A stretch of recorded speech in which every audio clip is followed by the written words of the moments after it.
কোরআন analysis করে বলেছে it's quite impossible to create a book like Quran. পৃথিবীর সব মানুষের 63 অক্ট্রিলিয়ন বছর বাঁচাও সম্ভব না, কোরআনের মতো আরেকটা বই বানানো সম্ভব না। সেই কোরআন পেয়ে আমরা খুশি না বেজার? The ultimate miracle of the holy Quran নামে একটা বই আছে, ওই বইতে এই ইনফরমেশনটা আছে। আপনাদেরকে তথ্যসূত্র জানালাম। আহমদ দিদাত লিখেছেন, জাকির নায়েকের উস্তাদ আহমদ দিদাত, ওনার একটা বই আছে the ultimate miracle of the holy Quran. এখানে তিনি এই তথ্য দিয়েছেন যে 63 অক্ট্রিলিয়ন বছরও যদি আমরা চেষ্টা করি, কোরআনের মতো কোনো বই বানানো সম্ভব। এই যে কোরআন এমন কিতাব, এটা গদ্যের মতো লাগে না, আবার পদ্যের মতো লাগে না। কিছু আয়াত পড়লে মনে হয় কবিতা, ওয়াদ-দুহা ওয়াল-লাইলি ইযা সাজা মা ওয়াদ্দাআকা রাব্বুকা ওয়া মা ক্বালা। আবার কিছু কিছু আয়াত আছে মনে হয় গদ্য পড়তেছে, গদ্য।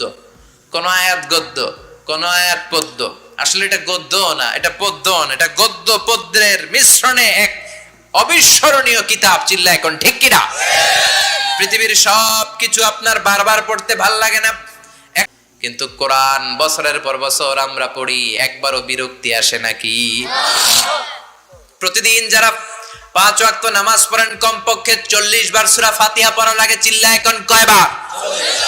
যার বয়স 70-80, যে লোকটা 70 বছর হায়াত পেয়েও 1 ওয়াক্ত নামাজ জীবনে ছাড়ে নাই, সে কত কোটি বার সূরা ফাতিহা পড়ছে বেড়ায় নিজেও জানে না, ঠিক কিনা? তারপরেও কোনোদিন কি আপনাদের মনে হয়েছে এতবার প্রত্যেক রাকাতে সূরা ফাতিহা দিয়ে শুরু করি কেমন পুরান পুরান লাগে? হ্যাঁ,